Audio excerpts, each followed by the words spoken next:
Est-ce qu'il existe des différences entre la circulation en Angleterre et la circulation en France? Oui, je pense que la principale différence pour un Anglais qui vient en France est de rouler à droite. Donc le problème se pose pour ces gens, la priorité à droite. Y a-t-il d'autres règles de circulation qui sont différentes? Il y a chez nous d'autres réglementations, en particulier les limitations de vitesse qui ne sont pas les mêmes qu'en Angleterre. Et quelles sont ces limitations? En agglomération, 60 km/h. Sur toutes les autres routes, les routes dites nationales et départementales, 90 km/h. Sur les routes à 4 voies, 110 km/h. Et les autoroutes, 130 km/h. Est-ce que la ceinture de sécurité est obligatoire en France? Actuellement, il est obligatoire de porter la ceinture de sécurité pour tout conducteur français. Donc je précise que pour un conducteur anglais qui vient passer ses vacances en France et dont le véhicule est muni de ceinture de sécurité, il doit également porter sa ceinture de sécurité. Et je précise qu'il est interdit également aux enfants d'être placés à la droite du conducteur. Très important. Quelles sont les causes les plus fréquentes d'accidents en France? Actuellement, en France, les causes les plus fréquentes sont d'une part la vitesse, c'est la principale des causes. Ensuite, les refus de priorité, les conduites sous l'effet de l'alcool,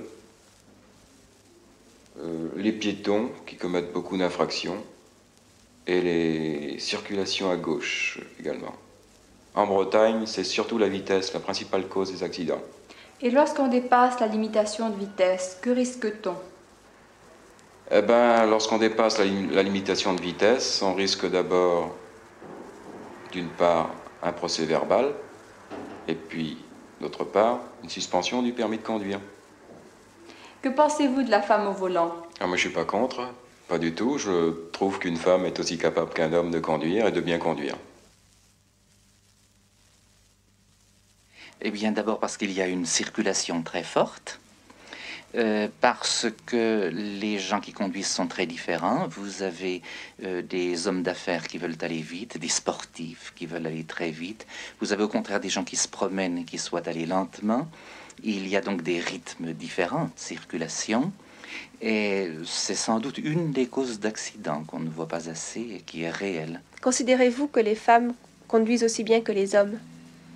Je n'ai vraiment pas d'avis sur la question. Je vais vous dire, je ne suis pas assez passionné du volant moi-même pour avoir une réaction affective sur ce point.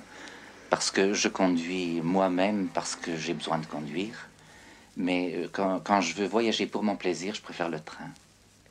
Votre femme conduit-elle? Ma femme conduit souvent, plus que moi, parce que elle se sert davantage de la voiture que moi. D'abord, elle circule plus que moi, qui a un métier très sédentaire.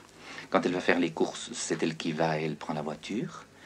Et quand nous circulons à deux, je la laisse toujours conduire parce que j'aime rêver en voiture. Et vous avez confiance en ses qualités de conductrice? Oui, pour deux raisons. D'abord parce qu'elle sait bien conduire, et d'autre part, les gens qui rêvent beaucoup dans la vie n'ont jamais trop de soucis pour leur avenir immédiat.